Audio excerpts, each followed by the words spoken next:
is.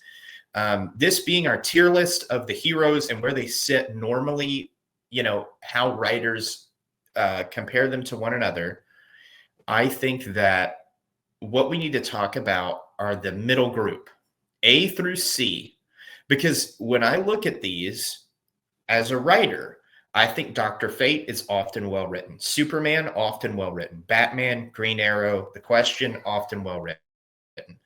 The middle of the pack, not so much. And I think Cyborg and a couple of the other mid-tier ones would fall here as well.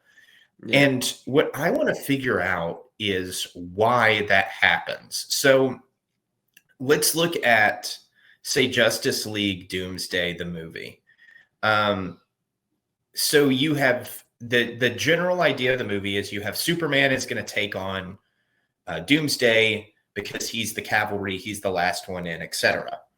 And Green Lantern, so of this middle group, Batman survives a while, even though he's just got explosives and a grappling hook. Whereas Hawkman, down in 2 hits. Green Lantern, down in 2 hits.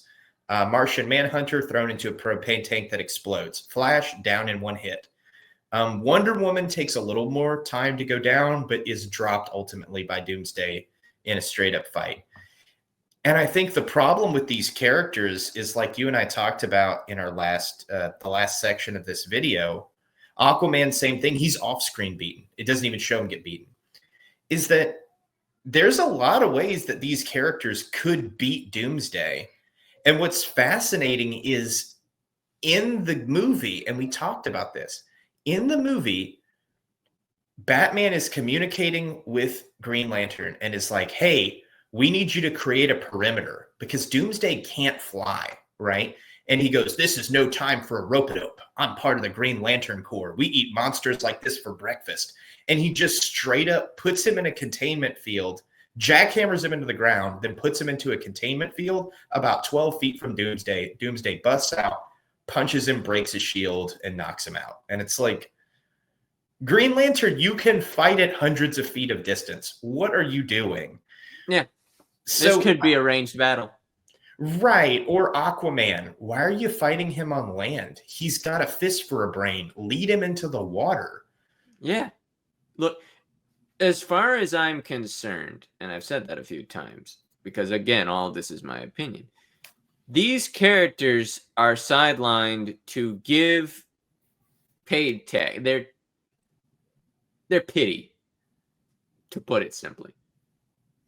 As sad as it is, as someone who enjoys these characters and watching them on screen or reading about them in a comic or book, fiction, whatever, I know for a fact that most people come to the DC movies for Batman and Superman and usually Wonder Woman, but you take it this way, or the Flash.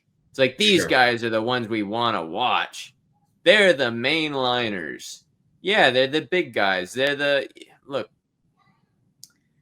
everyone wants to see Iron Man or Captain America from Marvel. Sure, okay. Or like, take an X-Men example. Everyone knows Cyclops, Jean Grey. Yeah, everyone knows they're the title characters as far as I'm concerned. They're the main cast and they're the main ones. No one really remembers Dazzler, as sad as it is. Like, when we're talking about these mid-tier characters, they are usually used as vehicles. Now, one-offs, they're portrayed a whole lot differently because they are the main line.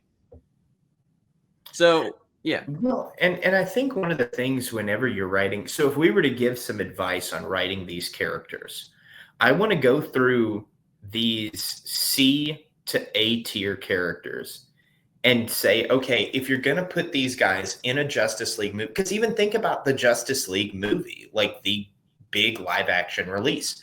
Superman is revived and basically curb stomp Steppenwolf. Yep. Right?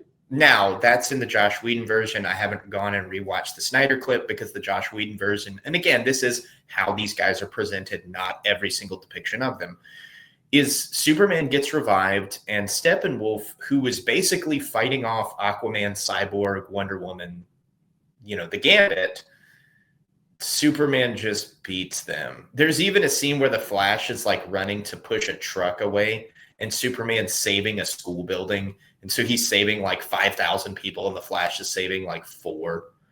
And it's just okay. So going through, how would you write these characters to make them interesting if they were part of a Justice League ensemble cast? So, the hardest thing to do about that is cast size. There was a very good comic book called 52. I did not read it. I need to go read it because it is very, very good. But basically, what they did was after this big catastrophe happens in the DC universe. Yeah, the new 52. Yeah. No, 52. Not the new 52. Okay. 52. It was 52 issues of talking about from the perspective of these tiny little characters that never get written about.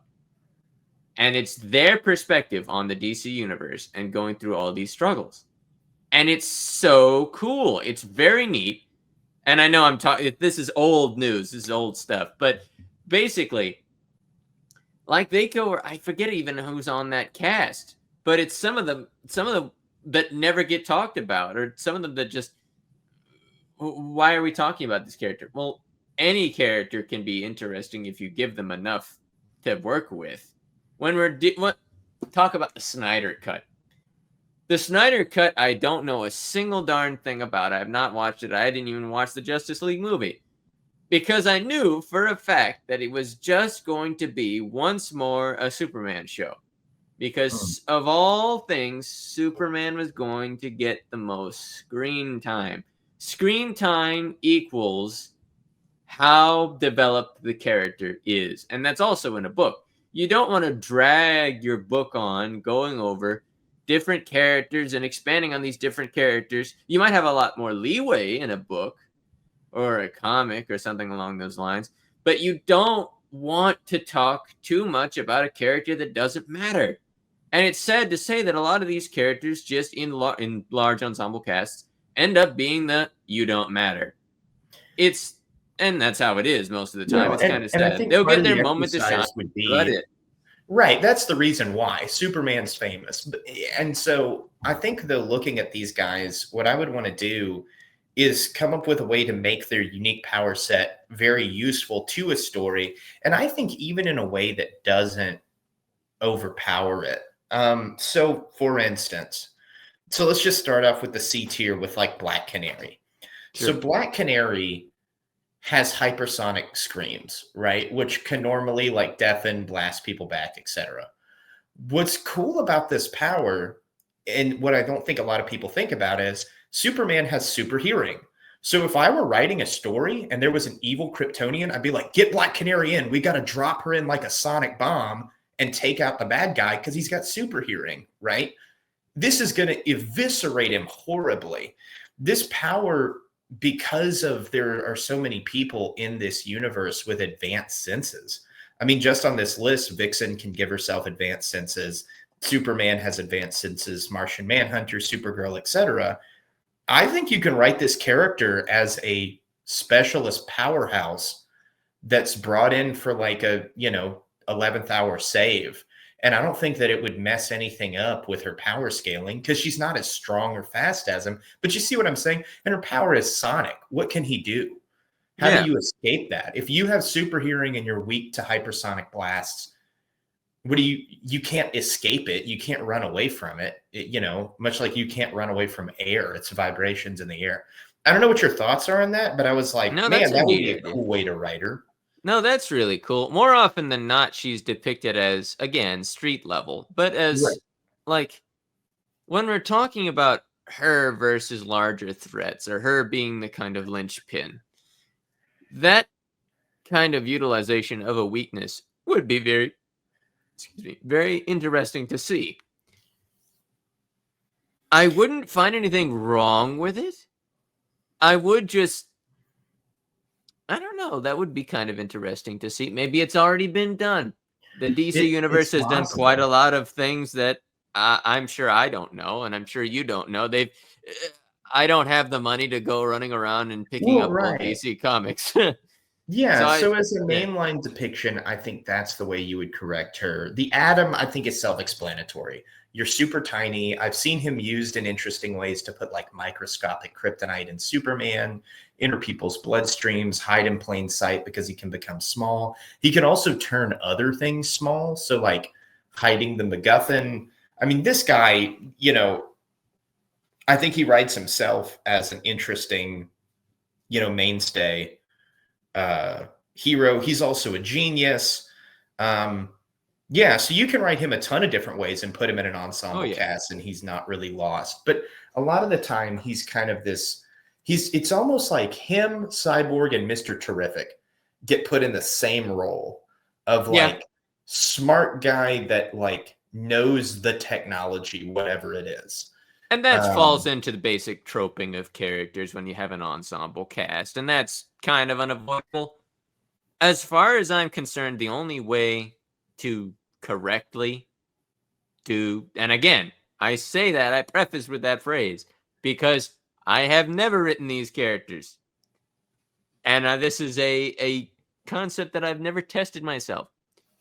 But I would say a really good way, or perhaps the only way, to correctly give the amount of demonstration, I suppose, of these characters would be a show similar to Justice League Unlimited. Right. But, and again, that one did pretty well, all things considered. Well, and I guess kind of in my mind, the way that I'm seeing the writing exercise is not putting every one of the characters in, but if you were to swap them out with a member of the Justice League, like if you were put them in the main 7, how would you write them to not get hawk-girled?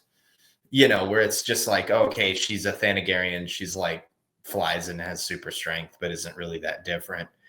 I think for Vixen, so Vixen's power, she has a magic amulet that allows her to not shapeshift into animals to take on their aspects. So, you know, run 60 miles an hour or, you know, become like as heavy as an elephant. That was another one she used. So she can like make her body like 10 tons or whatever. I think for her, to make her interesting on a team, I think giving her senses, using her senses, especially like, okay, I can echolocate because I can use bat power, or I can track with like a bloodhound's nose, or blah, blah, blah. I think what you do is you make her like a sensory type character that against certain villains, because again, like let's say you're Martian Manhunter, I'm trying to detect minds. Well, what if your villain is a brainless brute, right? Then you're going to want this kind of sensory tracking hound type character that's still useful in a fight. That's really one of the only ones that I could think for her. I don't know about you, how you would write her to kind of fit in an ensemble cast and not get lost. So her amulet gives a lot of utility. Right. The 2 characters we talked about so far, Black Canary, Ray Palmer, their utility's pretty strong, but hers is, I quite literally have that one D&D ability. I don't recall which class, but it's like, well, I have the heart of a ox. I have the, you know, pick an animal and pick an animal, pick an aspect. You have that ability. Does that mean something esoteric? Like, it's really neat, and it lends a lot to, whoa, that potential's very strong. You could do a lot with it. I have the eyes of a hawk. Okay, give her a gun. You know, like, you can do a lot with her, and she can do a lot. It rolls down to the author's intelligence, or the writer's intelligence, or creativity in how she's used. Now, again, I can't speak to her personally as a character because I don't know very much about her. But as far as the power set, that's not a bad power set and could take her pretty far. Yeah, I don't think that she would ever be like, you know, punching Brainiac into the sun, you know, or something like that. But yeah, I feel like she could have a lot of fun utility. Depending on how fast she can use the powers, I would say speed of a cheetah, strength of a gorilla, you know, just at least be an annoyance to some of the bigger threats. So Zatanna and Zatara will just magic. You can do a lot. Her name is Zatanna Zatara, but you can just call her Z. It's easy. Whatever. Yeah. All of the magic users, John Constantine, etc., I feel like they have a built-in role. I feel that a lot of the time, I thought the best depictions were from Young Justice, You where know, they she's not really were actually supposed to be that age in canon. They wrote her right. in as that age because they wanted a magic character, and they're like, well, Zatanna is, like really noticed, popular. Yeah, let's stick her in. Well, but what I liked about it was like, oh, she used a spell to locate things on the globe, or used a spell to bind people, or used a spell to multiply Robin like shadow clones. It's like, okay, this is how you do a magic person. I feel Yeah. like what happens a lot of times, what I see is you fall into these tropes where it's like, and I can't tell you how many times this happens. Magic person multiplies themselves to hold down an enemy. The enemy breaks free. The magic person is overpowered by the raw power of the enemy. That happens Thanos versus Doctor Strange. That happens with Black Adam versus Doctor Fate. It's just this, Yeah. or Thor with Loki. I make a bunch of clones. Thor hits the ground and all the clones dissipate because he's so powerful. And it's like, man, give these guys some like planning, man. Like they can go in at a range, they can do all kinds of stuff. I feel like a lot of the times what happens is like they've got a bunch of spells, they do some flashy things, and then ultimately they get caught by the wrong punch and get knocked out of the fight. And I feel And like that's a that's waste. that's kind of fine.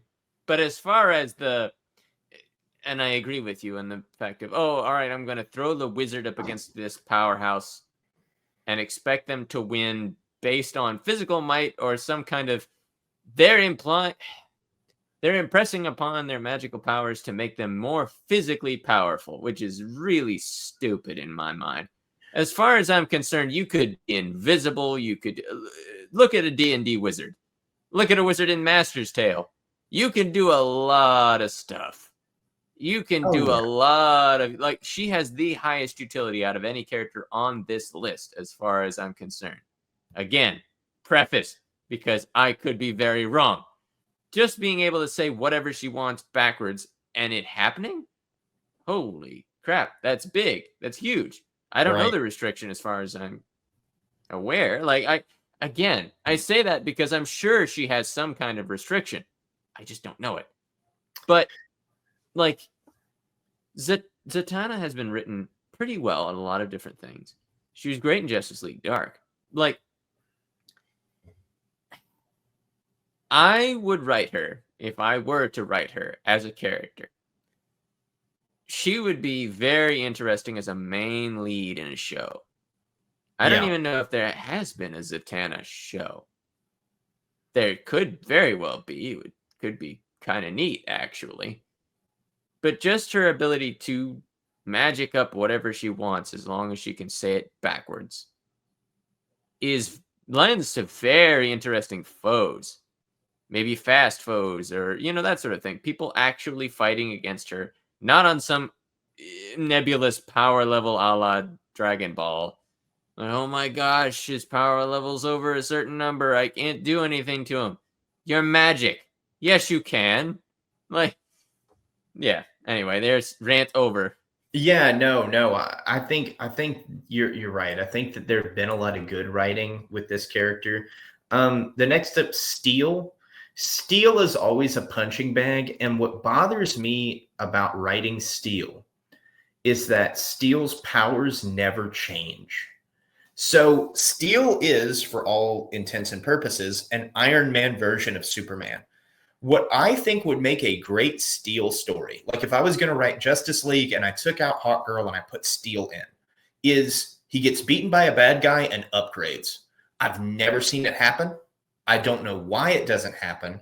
And it bothers me that it doesn't happen. Like, because he uses weapons like a big hammer. So it's like, man, okay, Steel goes in with super gauntlets, goes in with jet boots, goes in with it doesn't matter. Right. I feel like a character that's smart enough to build a suit that is Would be smart enough comparable. to upgrade it.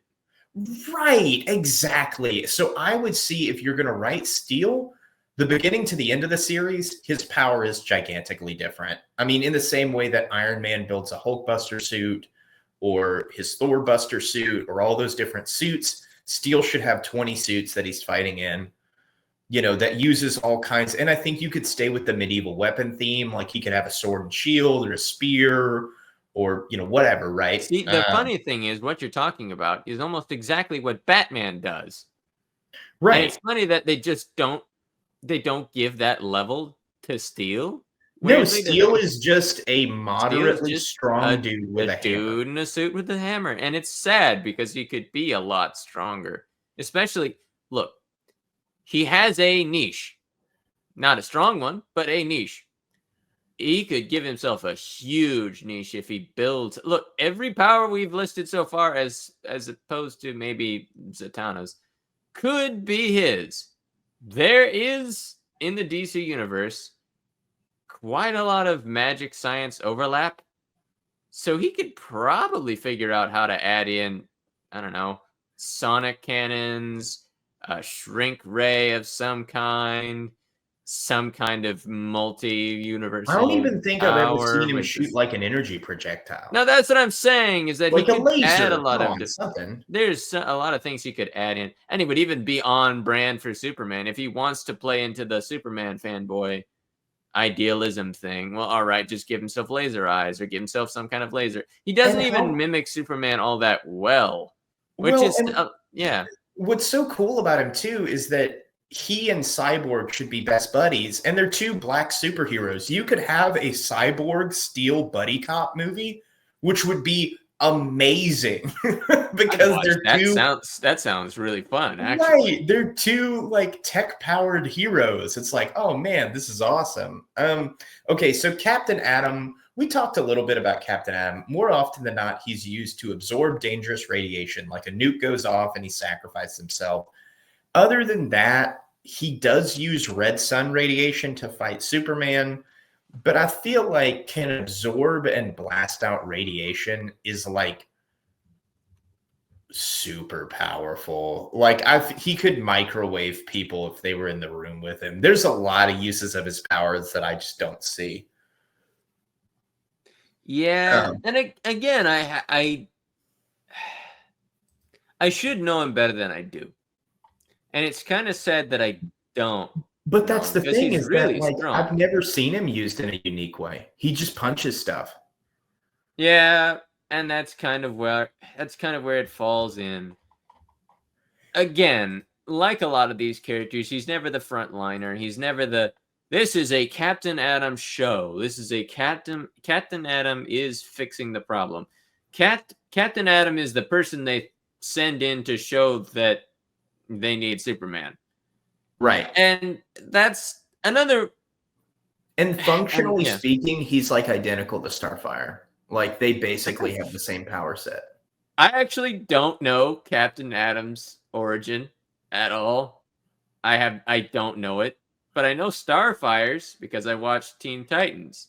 Sure. So I Yeah, don't Captain know. Atom's Like like a military man that experiment goes wrong, blah blah blah. Science gives him power. He's actually empty. He's like a suit, and his interiors are pure energy. So that's actually kind of interesting. But there's a lot of yeah, characters like that in the DC universe. So yeah, if you were at gonna least he's a write this heroic one. character, to me, the way that I would fix Cap, and again, this is just in how he's portrayed is, I would actually make him pretty significantly stronger than a lot of the other characters, but with the drawback that he can leak radiation. And so he has to be very careful. Um, you could also give him different types of radiation, just different stuff that he could do. Maybe even give him like energy absorption. Like if he's going to absorb electricity, he could like Well, depower radiation. people. Well, we're kind of falling into the trope of energy and radiation and light and all that kind of thing being very poorly defined in comic fiction. Because they What the heck kind is of are. energy? Yeah, what is energy? And it's okay. The reason, and I'm going out on a limb here. The reason Captain Atom was likely made was in response to all of the nuclear, and judging by Sure. that mullet he's got right there in the image, he's not exactly a new kid on the block. I would assume he's probably made along Like in the 80s. the 80s, around that time where the Cold War. It's the fear, the red menace. It's the fear of nuclear war. And it's, again, I might be wrong there, but radiation was kind of the big ticket item. Right. And I get that. And having a kind of radiation has had very, very negative connotations. And that's fine. That's good. Play with that. Make him a very controversial hero. He's a radioactive hero. His powers are naturally destructive. And even if they aren't, that. people's natural fear of it. Like, how cool would it be for him to, like, save, like, I don't know, like a Japanese family, and they're like, oh my gosh, he's, you know, because of just the collective horrors that that country suffered at the hands of nuclear weapons, that it's like, you know, they're terrified. Like, he's a living nuclear bomb. To this day, those are extremely controversial to basically everyone, but especially people who have had family members and live under threat of these things. Like, having a character that embodies those is really interesting as a conversation piece. Right. And him being, you could even make his character kind of this, like, anti-radiation, like, almost like, you know, like a green guy, you know, like he's Captain Planet. Right. There's tons of fun ways. He's got the same mullet. Okay, so Booster Gold's comedy relief. He's always written as comedy relief.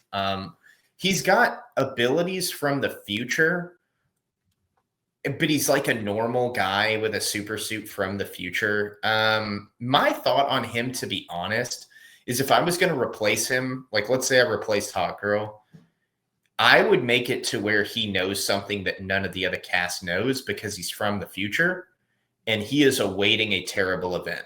Like it could be like, oh, Booster Gold shows up and he's like, yeah, blah, blah, blah. And then every episode you have him go back into a room and the comedy comes down and he takes off the glasses and it's like, man, 3 years, 2 days, and 6 hours, you know, and you just have no idea what that means. You could write, he could be super intriguing as a member because he knows the future. He has been played around with quite a few times. And but he's always like a goofball. And I'm like, dude, this guy gives off Terminator vibes. Like, man, write him a bunch of fun ways. Well, that's actually why I'm trying to think of what comic book I'm thinking of. It might have been 52. Because some of it is like he's like a Time Lord kind of. He can jump in and out of time. And like, putting it in a weird way, Booster Gold has a lot of potential to be a really strong character. Not in power, but in writing. Sure. He's a dude from the future who basically stole this technology to go back to the past in the time of Heroes. Well, yeah, in the time of Heroes to be one because his life sucked. Right. That's an everyman story. That's a, would you do the same thing? Like, yeah, you may think he's an idiot, but would you do the same thing if your life sucked and you had the opportunity? Right. Like, it's interesting as a conversation character. I think as far as powers, I mean, you could give him any powers. He could stand toe-to-toe with any of these guys just fine. Well, the funny thing as far as his origin and his powers and all that is he never uses them all that much to his own benefit, other than, I'm going back and I'm going to be a hero. He's not incredibly intelligent. And that's kind of his detriment. He wants to be famous. I think his original claim is like, I'm a superhero from the future. He's not. But he wants the fame attached to being a superhero. Sure. And that just makes him a really interesting character to write. Well, right. And I'm just thinking about this guy as like, you know, there's a ton of ways to make somebody who knows what's going to happen in the future. I mean, you could give him like a Trunks thing from Dragon Ball Z, where it's like, I'm coming back to warn you guys about these crazy stuff that's happening. Well, I think it's an interesting... Because they could assume he's crazy too. Oh, yeah. I mean, that's the fact that that's a common trope. I like the fact that he doesn't fall into that trope. And that he's just a dude from the future. Just a narcissist, kind of. He's just a narcissist from the future. Whether he ends up being a hero is up to the author. And that's the point. Like, Superman. Have you ever seen the movie Brightburn? No. Okay, so it's basically I don't think it I didn't think it did too hot in the box office. But basically it's baby Superman and kid Superman but evil. That's it. He chooses to be evil. Mm. And that's kind of I'm not quite sure how well it did, but I don't recall it doing very well. The fact of Superman is he lives in a world of cardboard and yada yada yada yada. He could easily I'll give a good example. Superman and the Elite. He utterly destroys this team of villains at the very end of the film. Well, he does it fake, but basically. Yeah, but to show them how powerful. Yeah, to show like, yeah, if I really wanted to go off the rails, I could destroy everything, but I'm not going to. I think Booster Gold plays to the strengths of, I have this power, I have the opportunity, what do I do with it? I've given myself the best springboard possible, what do I do? Right. No, so yeah, and I think moving on to the Hawks.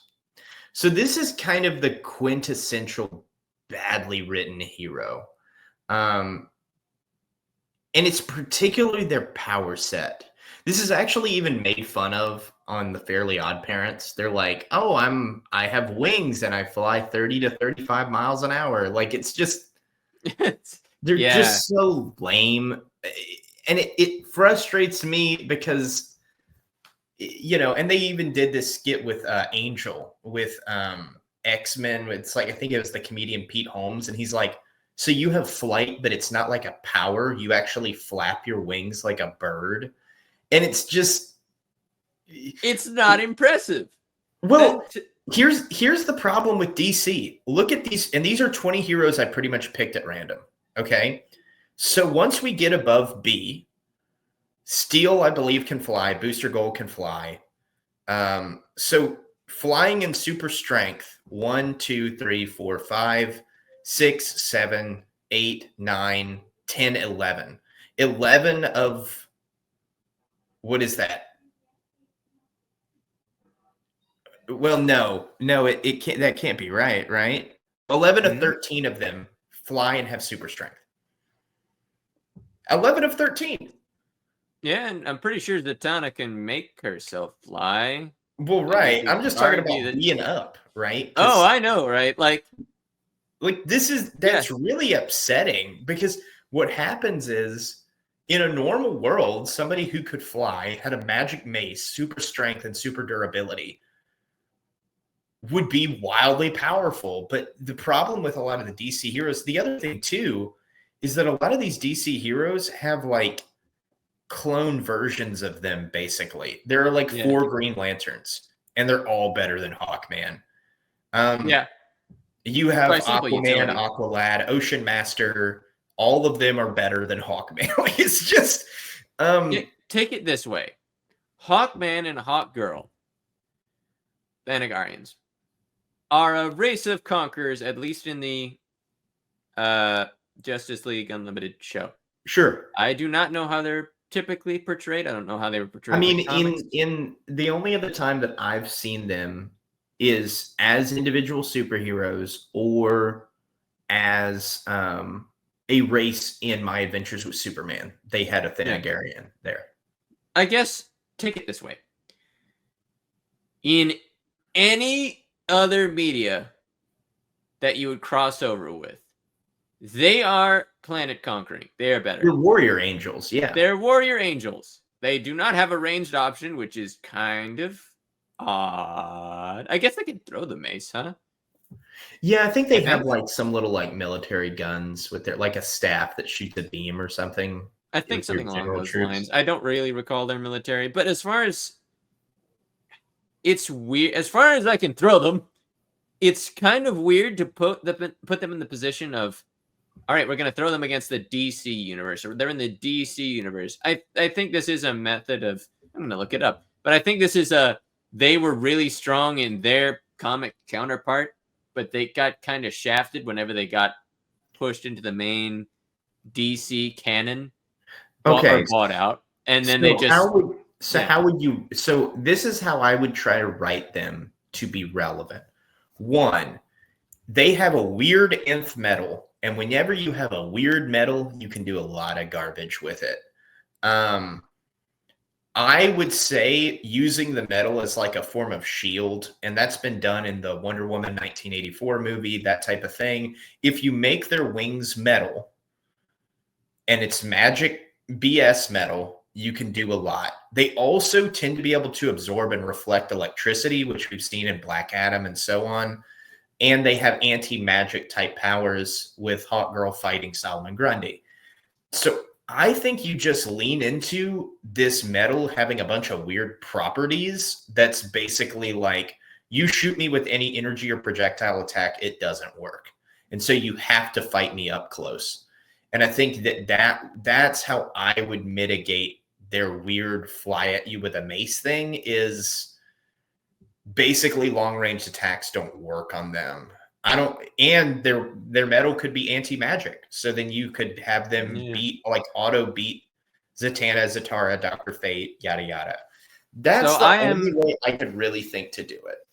Well, I'm looking at their Wikipedia page right now, and apparently, and I quote, Hawkman is known as having one of the most confusing backstories of any character in DC Comics.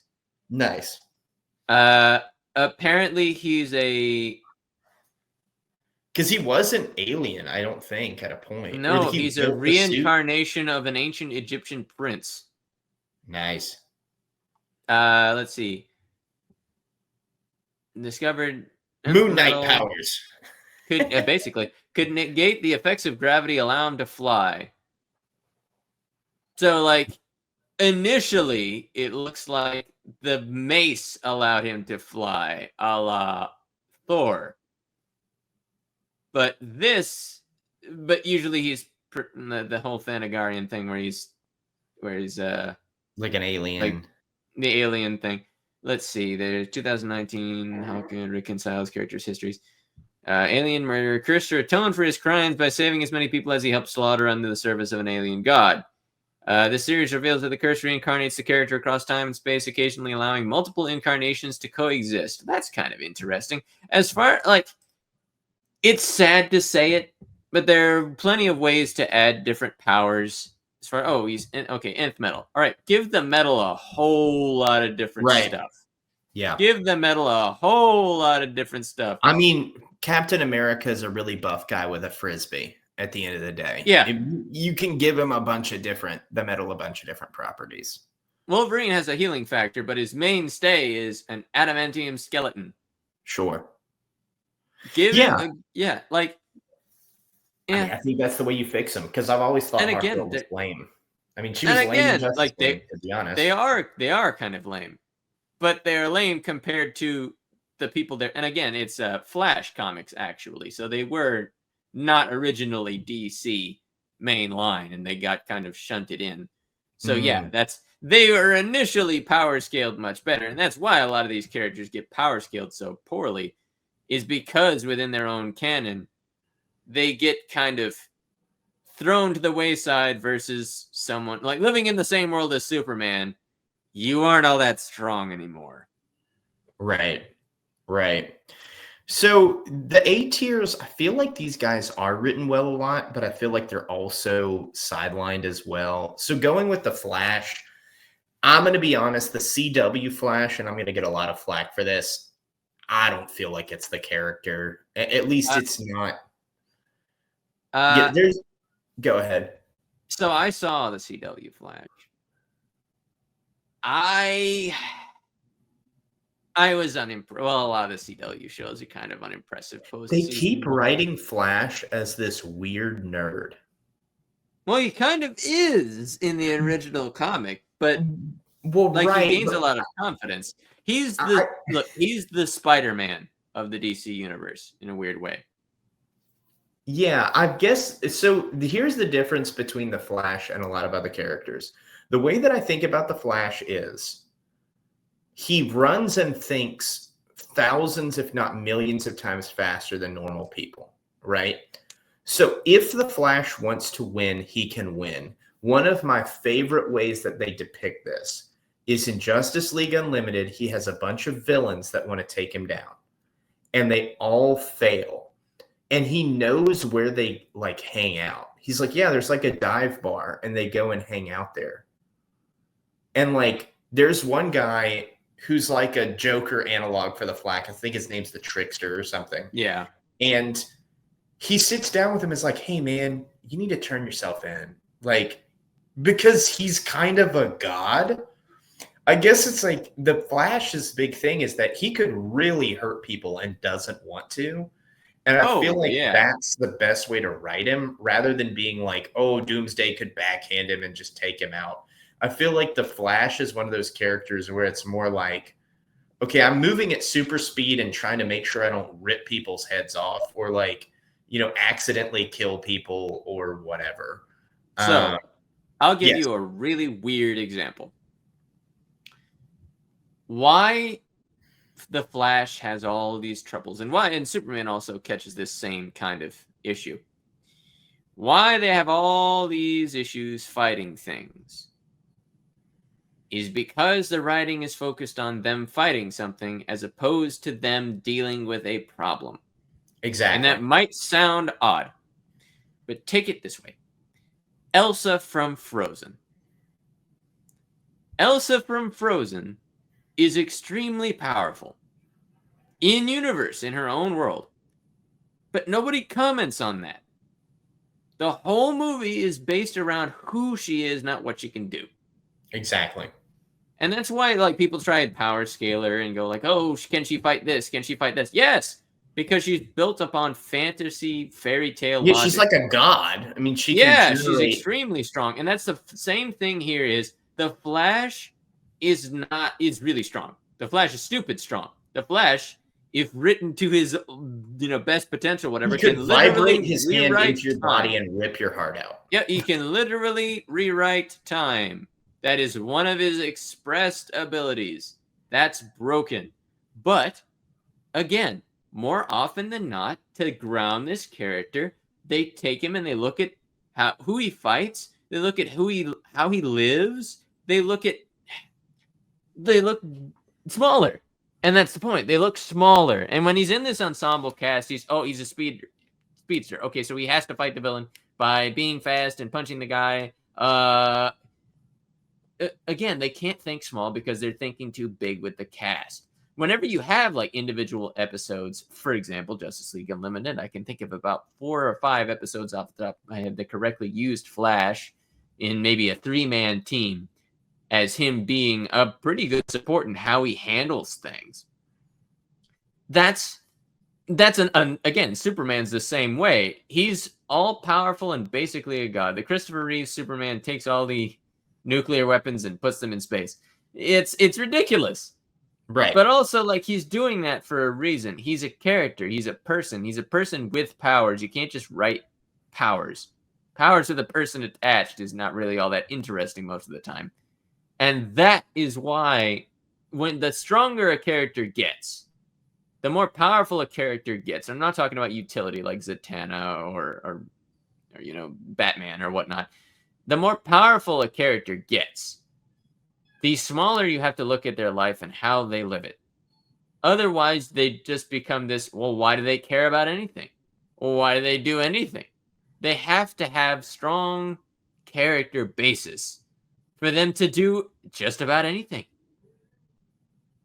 Well, right. And I think that that's the way that you have to write him. I don't think powering him down works at all. Because a lot of the times, because like the CW's Flash, they were like, he runs at the speed of sound. And I'm like, no, dude, the Flash like breaks the light barrier. Like the Flash is absurd. That's express power. Yep. And even then, he doesn't even run at the speed of sound most of the time.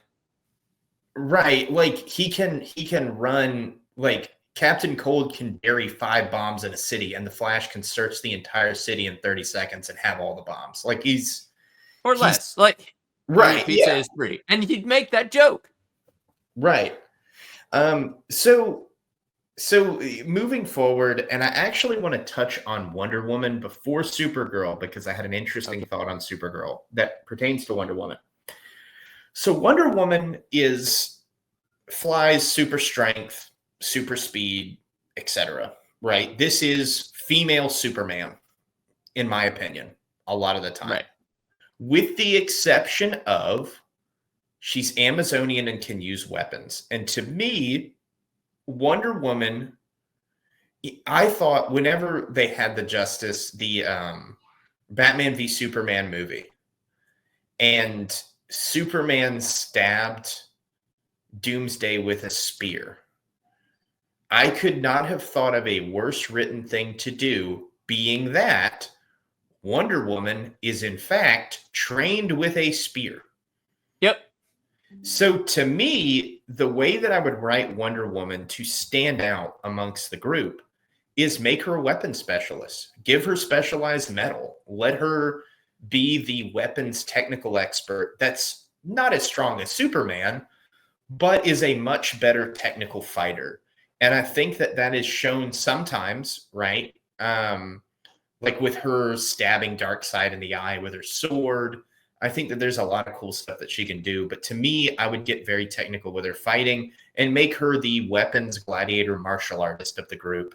Have her trained with Batman. I think that would be awesome. Here is a very funny thing with Wonder Woman that is often kind of repressed, and I find, I find it kind of humorous. She is nearly as strong as a Kryptonian, I think. Again, I could be wrong. She's portrayed that way. She's portrayed that way, but what makes the difference? Kryptonians have pretty much no fighting style other than I'm a punch a thing. Now, technically in the comics they do, but in general, how they're portrayed is that they don't. They just punch things. Like again, right. like I said, I could be wrong. Right. But like Wonder Woman is expressly and often depicted as being very good with weapons, being very martial. Her whole thing is a warrior culture. She goes in and she knows how to fight. She is not why I would, if I were to pit them together or against each other, an inexperienced Supergirl versus Wonder Woman. Wonder Woman wins hands down. Because as strong as Supergirl is, she's a flying brick. Wonder Woman is a spear. And that's kind of what, look, you'll get that kind of trope of the flying brick cape. It's from Worm. But as far as I'm concerned, again, your mileage may vary. The whole, I can fly, I can hit things hard, I might have some other ability, a la super hearing, a la freeze breath, a la, laser sight, X-ray vision. Why Wonder Woman is really interesting is that her whole thing is, I'm a really strong being as a basis, and I use tools, like you said.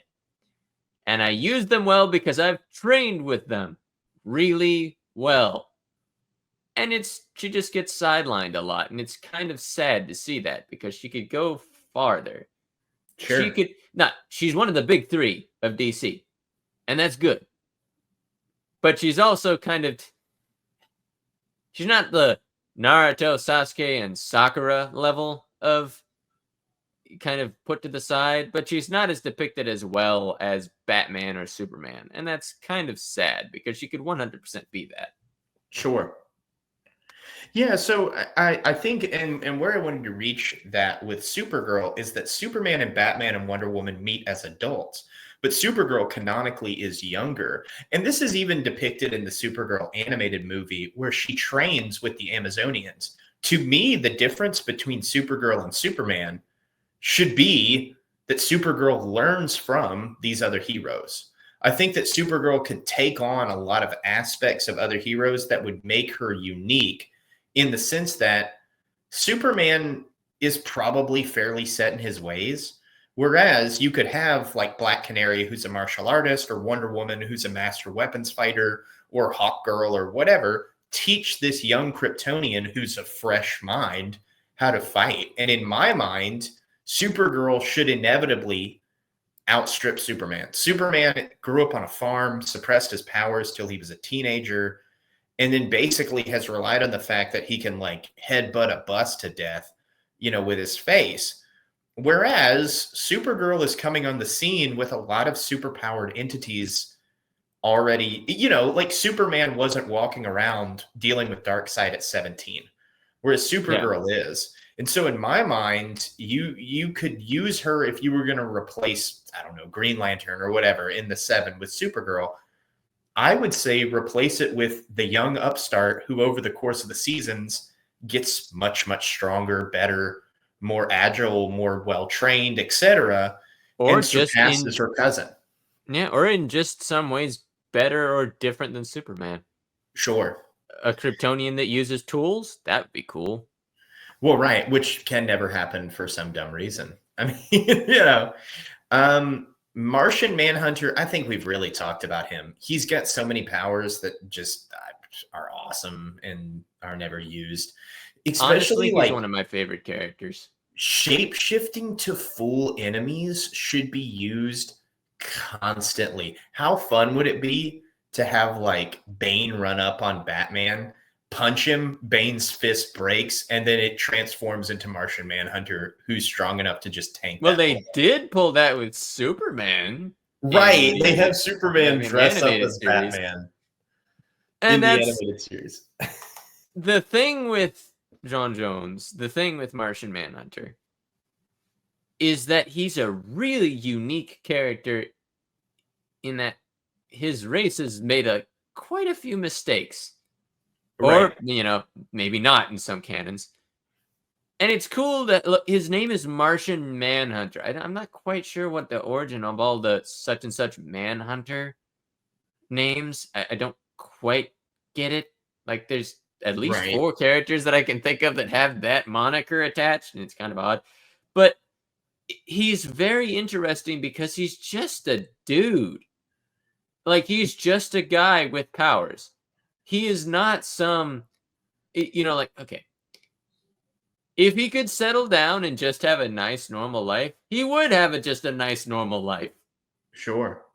Like, he's not some to me, he's one of those that you should bring in every 7 episodes. Like, yeah, and that's usually how he's used. Let's talk to the Manhunter about it and see what he's doing. Because he's like a detective. His alter ego is like a detective. Again, he's not wow, I keep stumbling over this word. He's not very controversial as far as what he's like, how he's acted towards people. Confrontational. He's not violent. Yeah. And that's kind of the point, is that he's just he's a peacekeeper. Well, I also like too that like randomly they'll just be like, "Oh, this is his wife," and like he just he's seeks to, because he lost his family in tragedy. He's seeking to be a normal dude, but because of his telekinetic, and he's also telekinetic. How often do you see him move stuff with his mind? I didn't actually remember he was. That's how rarely it is portrayed. Right. That's and so sad. For him, I think if I were to put him into a story, in my mind, it should be kind of like, okay, Batman's got a case that's particularly difficult, and he and the Manhunter hunt them down using his mind reading powers. And you can play him low crime. You can play him like high battle. You can play him at every level. He's a very versatile character, and he's been used a lot, but he's not often been used to his full potential. And like, I can think of a few times off the top of my head that I was like, whoa, that's a great use of him. But again, you could always be done. But I will say this: every single character on this list could be written better because they were written by humans, and humans are flawed. And they've been written a lot too. And they've been written a lot. So yeah, are there best depictions? Sure. Are there worst depictions? Definitely. But the perception generally of some of these characters are really poor. Martian Manhunter, I think, has a pretty good perception, honestly. Right. Aquaman. Aquaman is one of those quintessential written bad type characters. Yeah, he doesn't have the greatest perception publicly, I would say. In my mind, Aquaman is all about field, and they never let him fight in the water. And I feel like, in my mind, you should have a Justice League movie where Steppenwolf is lured into the water, and it's like Superman's like, man, this guy, we're going toe to toe. And then he like throws him into the ocean, and then Aquaman just has an army of sharks and Atlanteans and is like, I can take it from here, old chap, and then just beats the garbage out of him. Like, I mean, look, he's a king. He's a king. He's a king of a race on Earth that is not weak. And they kind of fall into the Thanagarian banner as far as I am a strong being with a unique power set. Unfortunately, I am, put up against Superman. And that's kind of sad because Aquaman has been portrayed a lot of times very well. The best time I've ever seen him portrayed, weirdly enough, was when he was in Batman's Bloodstream. okay. That's Batman the Brave and the Bold episode. He's in Batman's Bloodstream. He can talk to the amoebas and all of the bacteria in Batman's bloodstream. He can, of course, because it's blood and water, he can control the liquid around him. So he's really strong in the bloodstream. He was shrunk down, I think, with the atom, actually. That's awesome. It's a really fun episode. Go watch it if you have the time. But it's a really neat kind of idea. Like in that episode, he can make weapons out of water, and that's not a consistent ability as far as I know. But the sad thing is he has been depicted really well. They do have a good they do have a good way to they'd have a good way to do it. They have a good structure for making him a really interesting character. One of the best depictions of him is when he saves his son. He cuts off his hand to save his son. Sure. I think that was in Justice League Unlimited. I could be wrong. Well, yeah, I think he shows up with the hook in Justice League Unlimited. He's like, that's cool. That's neat. He's immediately a really interesting character. He's always thought of as the lame hero, or as now he's got Jason Momoa and he's the frat boy hero, and it's no, he's a king. he's regal and powerful. He's a king. Look, a lot of people compare him to Namor over in Marvel, and yeah, that's a pretty apt comparison. Sure. They do basically the same thing. It's and just, in my mind, for some reason, Aquaman doesn't stick. Right. And I think in my mind, it's just one of those things where I think it should be, okay, Aquaman has to fight on home turf, and it's more getting the fight where he wants to get it and planning it out. You can have him because he can communicate with all the sea life. You can have him do a bunch of cool things, set a bunch of cool traps, work with the other Atlanteans, fight underwater.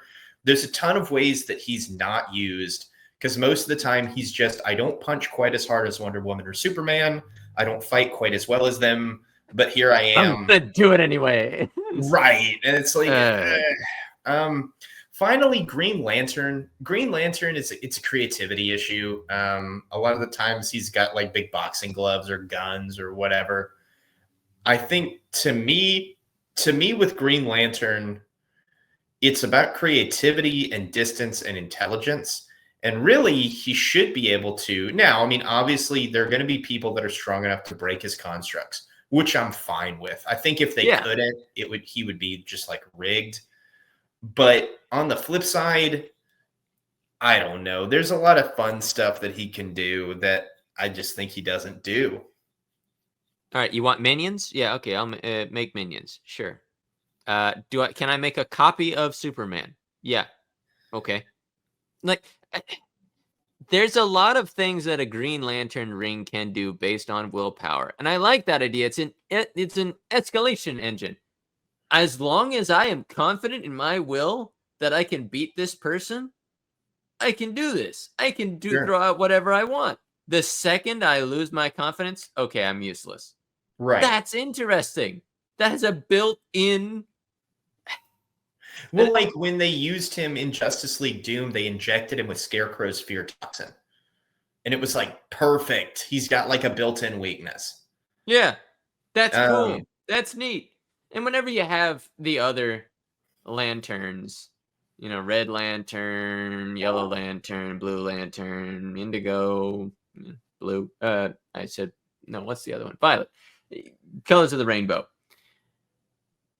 The green one starts looking a little weak until you realize like willpower is perhaps the easiest thing to get. Overconfidence is a very easy thing to have. I think the other thing that's always been interesting about it is that, and I could be wrong, but I don't ever see Green Lantern artists or engineers, and that would be an interesting Green I Lantern think there character. was a Green Lantern artist, I think. It's I think she's possible, sure. a new thing. Mm. Okay, so I think we've covered kind of how we could write these mid-tier heroes that normally get